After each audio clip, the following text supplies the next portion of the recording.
Good morning. It's 2:01 or 2:02 a.m. My name's DJ Sessions from iLive Radio. Um, I'm here working on our website for our inaugural Soul Festival, which is going to be hosted at Revival September 1st and September 2nd.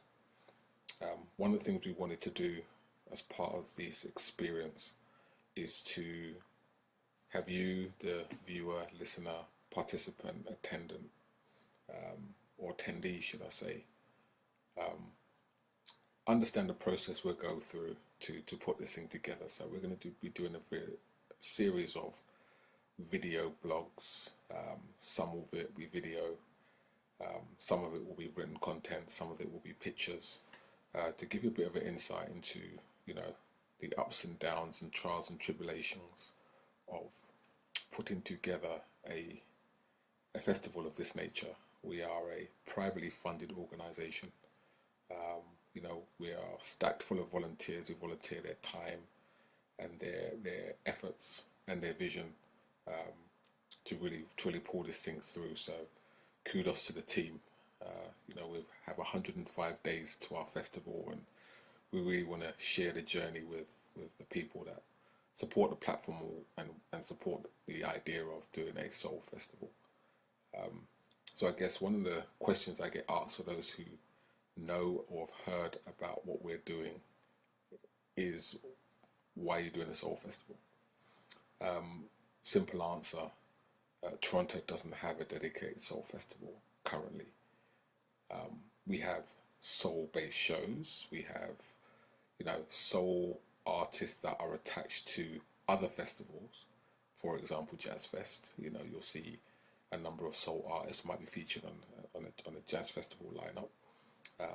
But we don't have a dedicated soul music festival, and that's what we're aiming to create. I guess one of the things which puts us in a slightly more unique position than other event promoters in the city, and we don't consider ourselves event promoters by any stretch of the imagination, is that we have the platform that plays the music that we showcase. These artists that you'll hear them on iLive Radio. We play them consistently, and we'll bring them over, put them in front of you, and then when they leave, we'll continue to play these artists and their new music. So, it's Toronto's an interesting city, and I've had a number of very interesting conversations over the last few weeks with various people, and some of it was positive, some of it was not so positive. But one of the things I've taken away from it all is, this is very much needed, and it's something that we believe in, and so we're going to put our heart and soul into putting together the best show that we could possibly do over 2 days. This all started really from last year when we did the Capitol Theatre, with Omar, Ivana Santilli, Glenn Lewis, Lisa Banton. We were an unknown entity. No one knew who we were. People came out on the strength of the lineup, and we were worried that we wasn't going to get the numbers. But it was a fantastic turnout, and it was a great experience to everyone that went. And if you came, you saw it, and I hope you enjoyed it. Once we did that, we kind of got a taste for it. So I decided to pull the trigger and bring Carl McIntosh and Loose Ends. Once again, very excited, massive fan. But what I wanted to do this time was to add two elements who are essentially unknown artists. One was Sulpacio Jones, and the other was Eunice from Montreal. And we wanted to put them in front of the same audience and see how the audience would react to them. And they reacted wonderfully. I mean, they got a lot of new fans. They put on an exceptional show, an exceptional showcase of their talents, alongside a legend like Carl.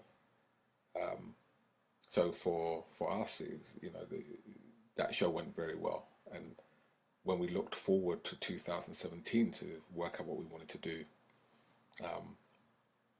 it became obvious to me that we need to up the ante and push for something slightly bigger and something slightly more permanent than individual shows. Something that people can look forward to same time every single year. So that's why we decided to pull the trigger and decided to do the festival. One of the great things about the interactions we've had with our events up to this point and having the platform to support the artists is, it's allowed the artists to interact amongst each other.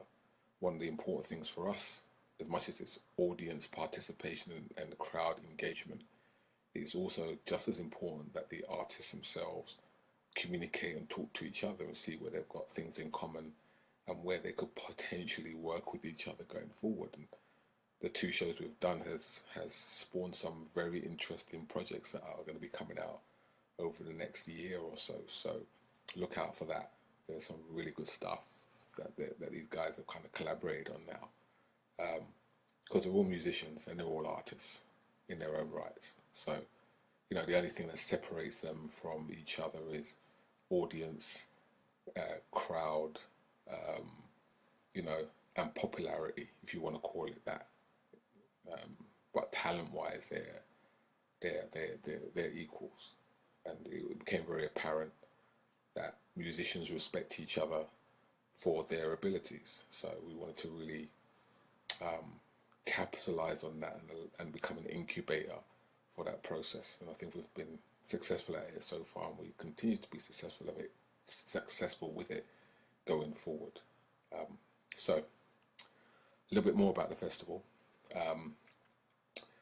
Like I said at the top, it was going to be at Revival, September 1st and September 2nd. It will be September long weekend every year going forward. And it's officially called iLife Soulfest. I won't reveal the artists just yet. There's some obvious ones, and there's some not so obvious ones. I guess the local Canadian talent, and I want to stress this, that a lot of this is about showcasing the immense amount of talent that we have in Canada, primarily in Toronto, but outside of Toronto as well, and giving them the opportunity to share the same stage as legends, and be treated as equals. Because they're opening doesn't mean they have less of an impact than a headliner. And you will see from the way we market this show is that we'll be pushing those artists just as hard as we're pushing the headliners, if not more so. We want to make sure that, when these artists perform, that we've put our all in making sure we promote this and push their music. Whether we're putting links up on their YouTube videos, whether we're putting up articles about them, whether we are, even from the imagery on the posters that you'll see, there's a certain level of quality that we want to portray, because artists are artists. And at the end of the day, when that artist goes on stage, they work just as hard as each other to give you a good show. So we really want to reflect that in the way we promote this show with these artists that we have. So that's extremely important. We really want to shine a spotlight on Toronto and the talent that we have here, and Canada and the talent that we have here, and let that light stay and stick, so that artists from the UK, artists from the US can now look into Canada and say, look, there's something there, and it's identified as here, and it's identified as Canadian soul. And so we have become this beacon, this outward beacon to, the talent that's really prevalent in the city. We're involved with the Community Creative, and the Community Creative has a monthly event where we showcase artists, and it always stuns me at the sheer level of talent that passes through there that doesn't appear to get above their niche market. And that's what our station does. It tries to push them above the niche market to a wider audience, and not just by what we play on the radio, by putting them onto these shows that we're going to be doing. And there will be more. For us, Soulfest is a year-long celebration. It doesn't end with the 2-day festival. So there's going to be more to come on that.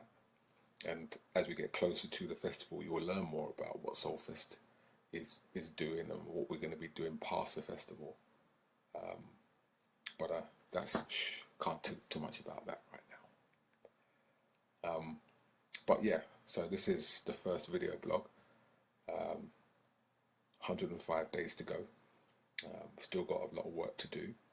Our official release date for the event is June 1st, so we're about a week and a half away. And then you'll see it. It will hit the internet. We'll release it, and we'll see where it goes. You know, and hopefully you will come out and you will support it. And you know, very reasonably priced. It's going to be a lot of fun. There's going to be a lot of people. There's a lot of artists that are actually traveling to Canada, not to participate, just to come to the festival, to interact with the crowd and interact with each other. They're curious. We've kind of nurtured that curiosity. So, you know, there's going to be a lot to see. We're very, very excited. So look out for more from us in terms of content. We will be doing more video blogs. We'll bring you into our meetings. You know, we'll show you the bad alongside the good, and engage you. And you know, have any comments, any suggestions, any ideas. You know, we're open to it all. We want this to be a festival for the city and for the community.